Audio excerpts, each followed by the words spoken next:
¿Qué tal? Muy buenas, una semana más. Estamos aquí en Radio Faro. Dieguito Flores, que sigue podrido. Esta pequeña lepra que tengo así, suavecita. Y yo, Carmen Valido. Que sigue maravillosa, como una maldita flor, una rosa en pleno auge, de verdad, asco. Que sí, que sí. Da asco. Mi niño, ¿qué quieres que te diga? Cuando una es fascinante es lo que tiene. Soy tan mala que hasta la enfermedad me tiene miedo. Pues nada. ¿Qué pasa, Dieguito? ¿Qué tal esta semana? Pues esta semana yo estoy bien. No he robado, no he traficado nada ilegal. Mira qué bien, hombre. Sigo siendo pobre. Por eso eres pobre. Porque ¿Tú también? Hombre, rica no soy. Pero no me puedo quejar. No me puedo quejar, coño. Pero vamos, así ha sido. La semana ha sido una semana legal, sin haber hecho ningún negocio chungo. Fraudulento. Todavía, ¿eh? O sea, si nos llega alguna propuesta, la valoraremos. Lo dejo caer.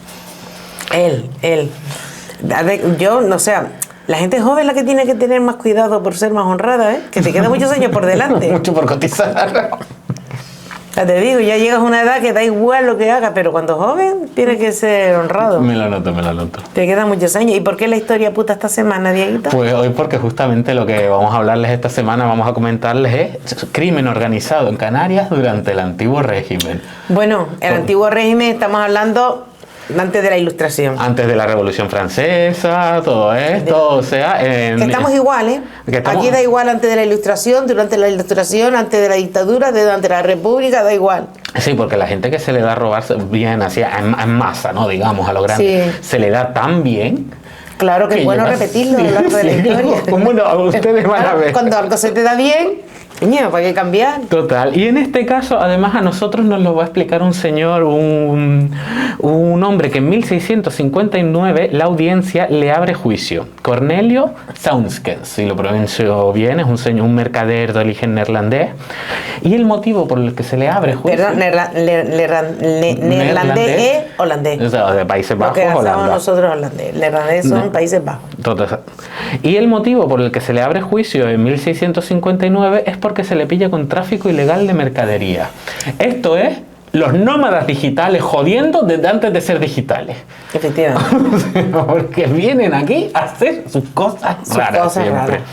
A las islas. Y bueno, amigue, ¿qué te vamos a contar? Pues te vamos a contar cómo se realizaba el crimen organizado en el siglo XVII, y esto es interesante porque yo recomiendo a la gente que la libretita esa que le dijimos una vez donde apuntasen los conjuros de brujas que soltó Carmen en el capítulo de Brujas Moriscas, saca la misma libretita, no lo pierdan, y apunten cómo se organiza una red. Es difícil conseguir el metal derretido ese. Pero bueno, claro, no, todos ponerse. Ahora, el siguiente capítulo es cómo organizar tu red de crimen organizado en Canarias. Porque Cornelio en este juicio nos da una clase magistral, pero vamos, fabulosa.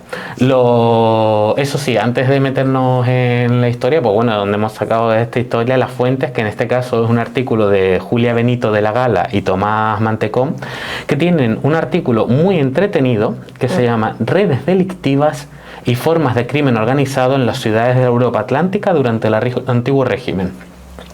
Además de Canarias, también mencionan Sevilla y Londres, y allí también pasaban cosas, ¿eh? No se crean que solo era aquí. No. Y bueno, pues básicamente una de las grandes conclusiones de este artículo es, al igual que ha habido otro tipo de cosas toda la vida, como nosotros que les decimos que siempre ha habido especulación de la vivienda y cosas así. Con todo, pues, con el agua, con la comida. El crimen organizado también ha sido una de las cosas que ha pasado en la historia de la humanidad, pero desde tiempo inmemorial. Antes de continuar, yo tengo una gran duda existencial con este hombre, Cornelio Saunskens. Cornelio, ¿sabes? Es que se me vino a la cabeza. Cornelio es el hijo de César, el líder de los simios, del planeta de los simios. Estoy en la tercera película, que es La Guerra de los Simios. La llevo por la mitad, lo que en la vida he dejado yo una película medio. Pero es que es larga de esa. No es que sea larga, es que, ay, Dios mío, le coge un coraje a los humanos que... Si tengo ahí un general americano que, por favor, sigue. Que es que cuando me meo. Se me atravesó ahora la idea por la cabeza. No, maravilloso. Pues nada, con el Cornelio humano lo que pasa es que yo he buscado su apellido en Google y la única persona en todo Google que se llama Saunskens es este hombre. Entonces yo tengo la firme teoría de que cuando le abrieron juicio transcribieron mal su nombre, porque dudo mucho que ser el único. Puede ser. Un holandés. Aquí en Gran Canaria, pues escribieron un poco lo que les dio la gana. Escribieron lo que oyeron.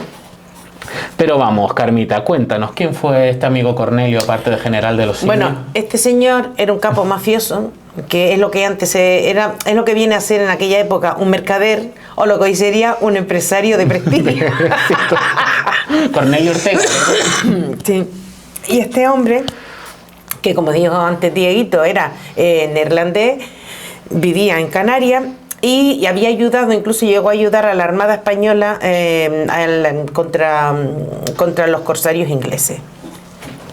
Entonces apresaba barcos ayudaba a la Armada Española a apresar barcos de corsarios ingleses. Era mercader, como ya dije, y se dedicaba al comercio con América. Era lo que hacía él. Y era un esclavista que traficaba con personas también. Porque lo tenía todo. Pero esto no lo hacía malo, porque era legal. Porque eso, claro, en la época es que esto no fue el crimen que cometió. Es más, se aprovechaba de esto para hacer las ilegalidades. Que lo bestia, porque esto es un personaje. Sí. En 1659, las autoridades de Las Palmas hacen una redada en el puerto de Las Palmas a comerciantes neerlandeses buscando contrabando.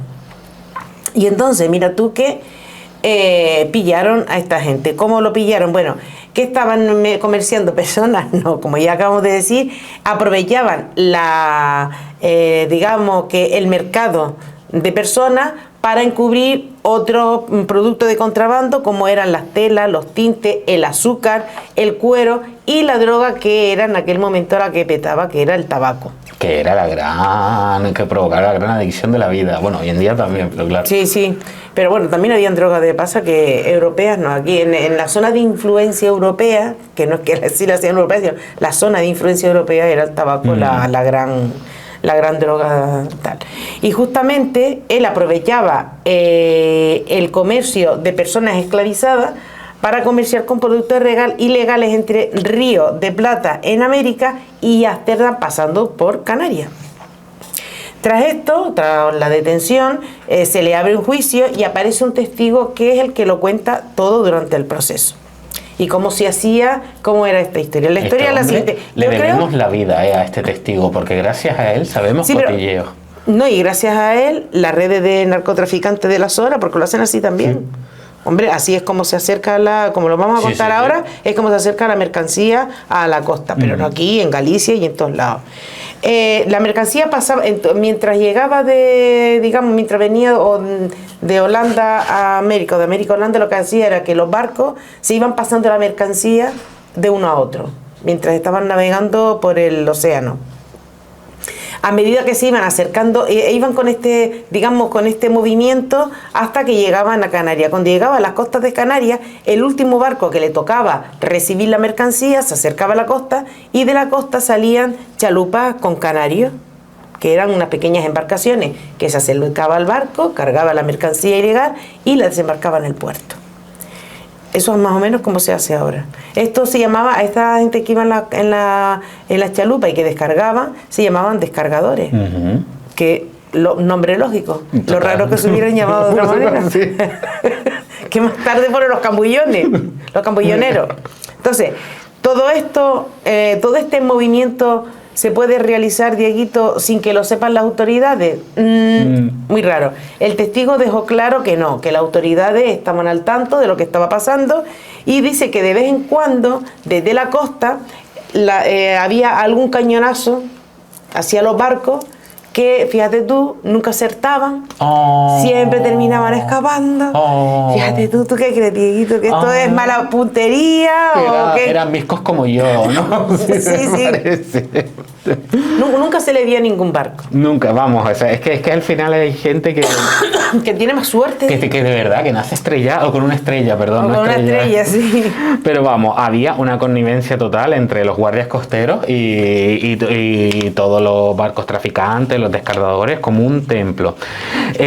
Todo esto además estaba súper bien montado porque había un entramado de fidelidades, ¿no? De dependencias entre unas personas y otras para hacer lo que la estructura estructura estuviese muy unida y entonces claro, no es que hubiera... uno más el dinero que las amenazas. Es decir, si tú amenazas a la gente para que se quede en una estructura y funcione la estructura, tarde o temprano te vende. Claro. Pero si tú tienes a la gente bien untada... Y ese era el objetivo, que todo el mundo ganase para que todo el mundo siguiese participando. ¿Esto qué pasa? Que tú que no estás oyendo, si quieres montarte tu red de crimen organizado, si eres autónomo, complicado. Sí.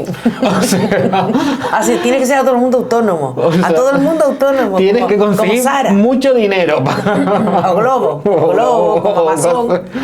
Así, pero vamos. Grandes mercaderes. De hacerte el mercader de éxito. Pero bueno, ¿qué ocurría con la mercancía una vez se descargaba? Que iba al siguiente paso, que es donde entraban los almacenistas, que como su nombre indica, a mí me encantan estos nombres lógicos porque no piensas mucho tampoco. Los que almacenaban todo el material. Aquí era uno de los pocos casos en donde a veces sí había gente forzada, tipo una taberna o algo así, pero claro, también sacaban beneficio económico para mantener el entramado funcionando. Que luego hay una cosa fascinante porque en el siglo XVIII aparecen en Canarias, en la época del corsario este que me cae en Amaro Pargo. De Amaro Pargo, aparecen. Amaro, qué bueno el pan de ingenio. Qué bueno es el gran golfo. La tarde de asociaciones de ideas. Amaro, qué buen pan del ingenio. Pan de Amaro. Total. Pues que en la época de este hombre, con el contrabando de tabaco, se ha llegado a ver que los conventos de monjas participaban como almacenistas en el contrabando del tabaco. Oye, pero es que los conventos de monjas en aquella época era la vida. O sea, era el sitio donde había que estar dándolo todo, no era el lugar de tranquilidad. Entre que te aparecías y pedías una cuchilla de Amaro Pargo y luego participabas en el tráfico de tabaco, no te daba la vida, también te digo que estrés. Pero bueno, lo normal era que solían ser algunas pequeñas tiendas y sobre todo taberneros, o sea, mujeres y hombres que llevaban tabernas, eran la mayoría de almacenistas. A veces esta gente lo ponía directamente a la venta, pero defraudando todos los impuestos que hubiera. Claro. Que si no tiene que por eso es ilegal, porque no paga impuestos. Pero lo que solía ser después el siguiente paso de los almacenistas es que venían los distribuidores que lo llevaban al vendedor final. Los distribuidores tenían una característica muy interesante que por lo visto solían ser familias. O sea, son grupos de 2 o 4 personas. ¿Qué manera de enredar a la gente para que todo aguante? Claro, para que todo sea ahí férreo. Porque como los distribuidores... Me acaba de surgir una pregunta. A ver. Sí, sigue. Pues el tema de los distribuidores está en que es como una parte muy... crítica del proceso, porque ahí es donde se puede perder gran parte de la mercancía o pueden pillar la mercancía.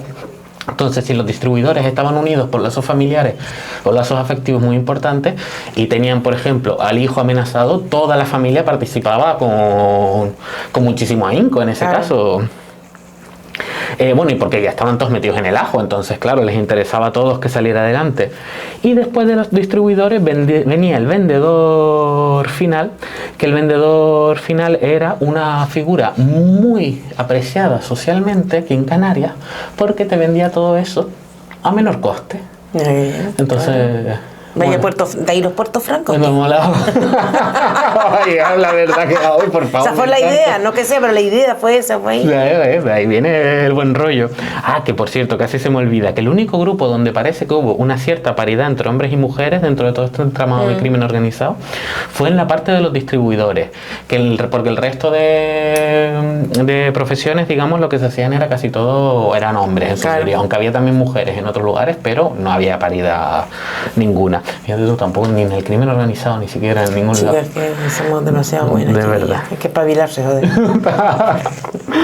Pero bueno, todo el mundo dentro de esta red era sustituible, eso sí es verdad. O sea, no había aunque había un entramado de fidelidades muy potente, no había una organización, digamos, súper jerarquizada. Vale, o sea, el armazón era fuerte, pero los elementos eran sustituibles. Eran completamente sustituibles por si acaso pasaba algo, y además Cornelio no sabía quién estaba distribuyendo ni quién estaba almacenando, no tenía ni idea, y los que estaban vendiendo y estaban distribuyendo no sabía quién eran los otros. No sabía quién era Cornelio. O sea, es una gente que eso es lo mismo que te pasa hoy en día con el camello de turno o cualquiera de estos que no tiene ni idea de dónde viene la droga, de dónde viene o quién es el que maneja todo el cosa. Es que cuando algo lleva siglos funcionando, ¿para qué cambiarlo? ¿No? Sí, es que es un método que funciona. Es que ¿Por qué inventar lo que ya está inventado y funciona bien? Total, entonces claro, el anonimato jugaba un papel súper importante dentro de todo este entramado.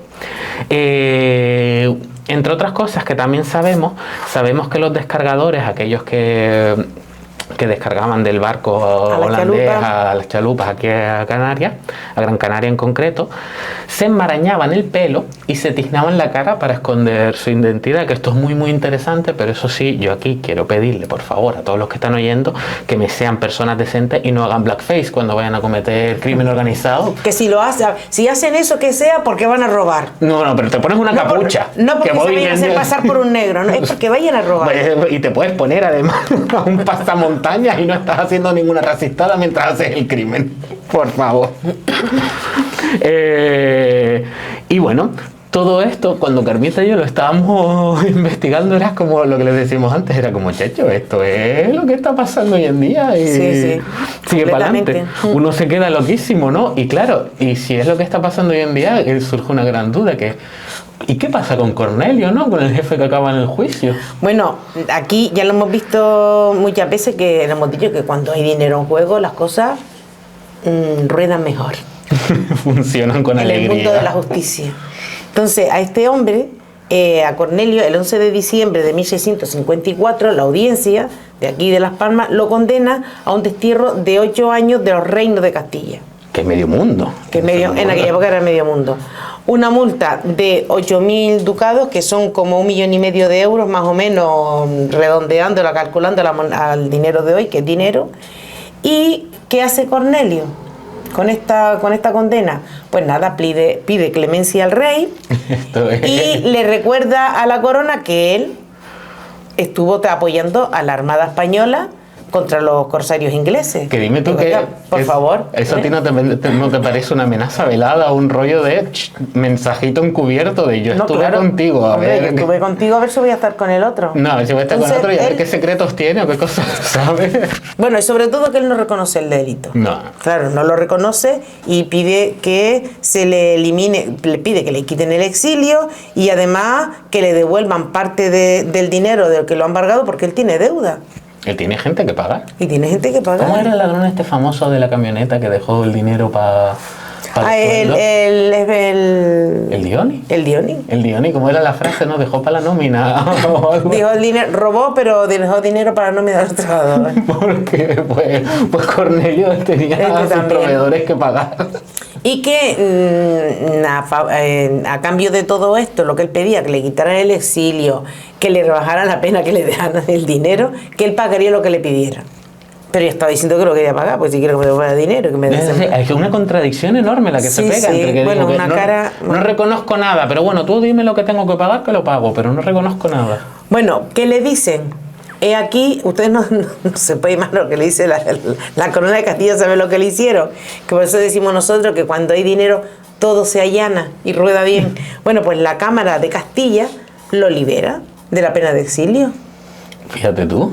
Claro, lo libera de la pena de exilio, le hace pagar 8.000 pesos, no ya ducados, 8.000 pesos. 80.000. 80.000 pesos a la Real Hacienda, que viene siendo unos 2.400 euros actuales, y además le hace pagar 200 ducados a la Cámara de Castilla, que son 39.000 euros los de hoy. O sea, que en definitiva le quitan el exilio y le descuenta como 1.400.000 euros. O sea, el 90 y tantos % de la deuda. Sí. de la condena. No, y esto fue por la época del levantamiento que hablamos las semanas pasadas. O sea, que yo le mando pagar las cotas de manera... Las costas mancomunadas. Pero, este tío, joder. Pero es que este señor estaba mancomunado con el rey, entonces, claro, aquí ya. Y ahora yo la pregunta que me surgió antes y que te quería preguntar. Yo soy muy mal pensada, ¿no? A mí, estas cosas, cuando pasan estas cosas, digo, ¿por qué? Es decir, si todo era tan férreo, si todo estaba tan bien montado, si todo el mundo estaba untado, ¿cómo coño cayó Cornelio? ¿Por qué fueron a hacer la redada en los barcos de Cornelio? Porque allí habría un montón de gente que haría lo mismo. No, y además los barcos de Cornelio tendrían que estar vaciados a las chalupas, la mercadería ilegal. Pero ¿tú no crees que hubiera sido, yo no sé, a mí me parece que fue como un aviso de la corona de Castilla que le dijo, a ver...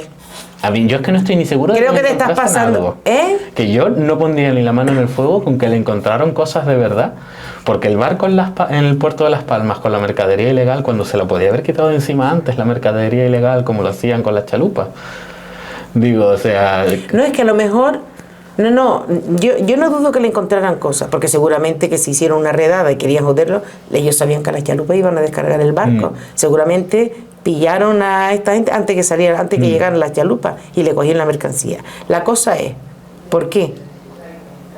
Es como lo del barco, ¿tú te acuerdas en la semana que estuvimos hablando del barco que tenía las 12 cajas de oro que pasaron por la costa de Gando? Nuestro último capítulo de 2024. Que tenía todas las condiciones para que el barco no pasara por ahí, pasó por ahí. A mí esas cosas, a mí me encanta la historia por esto, tú dices... Sí, no, yo estoy convencido. Y además solo cayó Cornelio, no cayó más gente. Y no cayó ni siquiera.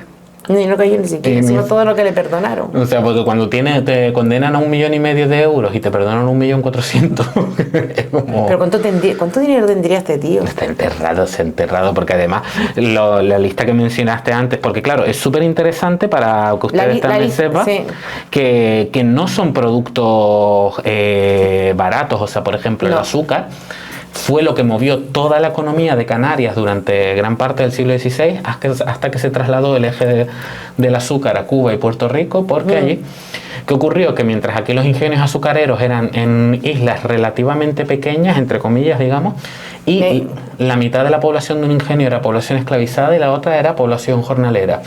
En Cuba y en Puerto Rico, dicen ellos, hay un territorio mucho más amplio y se les ocurre que pueden hacer casi toda la población esclavizada. Entonces, claro, a través de ese nivel de explotación bajan los niveles de beneficio eran muchísimo mayores, pero la producción era mayor al ser más extensión de agricultura y salía más barato porque era casi todo, no eran jornaleros, la mayoría eran mano esclavizada, pero solamente eso, los tintes eran súper caros. También era una de esas cosas. Los tintes eran carísimos. Por los ingleses estaban guerras, por eso, por los tintes y las especias. O sea. Las telas. Las telas también eran caras, el trabajo del cuero era caro. Todo esto son artículos de lujo. Claro, entonces yo cuando estaba leyendo todo esto, digo, claro, en esa redada se encuentran cosas que son muy interesantes de decirle, o sea que esto te puede generar un problema grande. Yo creo que fue una historia interesante, una manera de manipular. Él hizo valer su carta de yo les he ayudado a ustedes en la armada. Vete tú a saber que había de por medio secretos y eso, y estuvieron ahí echando un pulso hasta que lo ganó él. Hasta que lo ganó él. Y lo ganó con nota, ¿eh? No, igual no lo ganó y salió con el dinero y lo que quería la corona era que se perdiera de aquí. Igual lo que ganó la corona es que se perdiera de aquí. Sí, porque además falta muchísima documentación para saber qué pasó con él después. Porque los españoles son muy buenos estrategas para el mal. No me refiero que son mala gente, sino que tienen la eso negro, ¿sabes? ¿Cómo se llama esto? Tienen una leyenda negra, que parece que son lo peor, pero son siempre los que salen ganando y los que tienen, ¿sabes? La estrategia, hacen buenas estrategias. Me extraña a mí que hayan perdido en esto, que también puede ser. Porque mira, los reyes españoles que han sido. Todos retrasados, tío. A ver, de Felipe II para acá. Entre que se casan con primos y con medios hermanos y con medios... Sí, pero esta gente estaba rodeada también de mucha peña muy lista que supieron, me refiero, decirle, apuntar en las palmas en el momento adecuado y decir como, aquí tenemos a alguien a por quien ir para sacar X beneficio. Evidentemente el beneficio no fue el dinero de una posible multa o de acabar con esa red, porque ni se acabó con la red de tráfico. Es que no acabaron con la red, claro, pues, ni acabaron con la red, ni ganaron el dinero. Esto fue un jaquimazo porque él se estaba pasando o algo fue. Por eso yo también estoy mucho por el lado que dice Carmita, de cómo es dar ese aviso. Sí. Y claro, y son estas cuestiones que tú ves hoy en día también que se repiten en el sentido de como, oye, de repente no sé qué caso, no sé qué cosa acaba enjuiciada y sin embargo tú dices, vale, pero es que el problema sigue, no se ha solucionado el problema, sino se ha ido por la tangente de una manera... También te digo, tampoco les conviene a ellos acabar con ese problema. Porque ahí estaban todos metidos. Bueno, o sea, cuando están los conventos de monjas dándolo todo, almacenando tabaco. Porque además, para que sepan que esto también es súper... Mira, esto le podemos dedicar un capítulo más adelante. Tenemos que dedicarnos al contrabando de tabaco, porque ha funcionado toda la vida. Todavía se hace contrabando de tabaco en Galicia. Dios mío. Mira, ya tenemos la estrategia. Si alguien quiere ayudarnos, que mande un mensaje privado. Pero vamos, esto para que se hagan una idea de también cómo, lo que llegó a significar el contrabando de tabaco en Canarias, que esto lo podemos llevar para otro capítulo, es que en una de las mayores revueltas de la isla de Tenerife, que se conoce hoy en día como el motín del intendente, se hizo porque cuando llegaron los Borbones a España, el Borbón el Felipe V, decidió centralizar muchísimo el control de la economía y gran parte de la centralización de la economía en Canarias pasó a Santa Cruz de Tenerife en ese momento. El rollo del pique insular, bueno, el conflicto de Cataluña y Euskadi, también gran parte es todo, es muy borbónico. Toda la vida. Hay otras cosas, pero hay una parte... Son especialistas en meter follones entre gente. Total. ¿Y qué es lo que ocurrió con esa centralización de la economía? Que se dieron cuenta de que al centralizar la economía del tabaco en Santa Cruz, que venía desde América. ¿Qué se perdía? Desaparecía por el camino. Cornelio dándolo todo por ahí, aparte de... Bueno, Cornelio ya estaba muerto en ese momento, pero sus descendientes seguramente dándolo todo, y otras personas. Entonces crearon el cargo del intendente, y ese intendente que tenía que acabar con el tráfico de tabaco se acabó armando una revuelta que fue una de las mayores de la historia de Tenerife, que es otro capítulo ya que tampoco les vamos a hacer el spoiler, pero que la moraleja de todo esto es que da un dinero de la hostia. Sí, da dinero. El tráfico. Tiene que dar dinero. Pues nada. De aquí nosotros salimos planteándonos si nos dedicaremos o no. Yo no quiero, de verdad, no quiero. Pero nos obligan. Pero que nos obligan. Yo no sé si ustedes se sienten así, yo a veces lo pienso, yo quiero ser buena gente, no quiero robar, pero... ¿Viste el éxito? ¿Viste el éxito? Pero ¿viste el éxito de los que roban? No lo vamos a hacer. Ni lo vamos a recomendar. Pero somos muy cutres. Pero nada. Eso está feo. Muchísimas gracias por seguir con nosotros en otro capítulo más de la historia puta de Canarias. Y nada, recuerden que si se organizan para el crimen, pues ya... Cuéntanos. A mí no me llame, yo ya estoy en una edad que para qué. No me voy a meter esas cosas yo. A mí es bien, pero con el número oculto y hablamos. Y a ver si la semana que viene ya vuelvo yo sin estar podrido al fin. Pues nada, hasta la semana que viene y nada. Mucho cariño, muchas alegrías y que dinero, sean felices.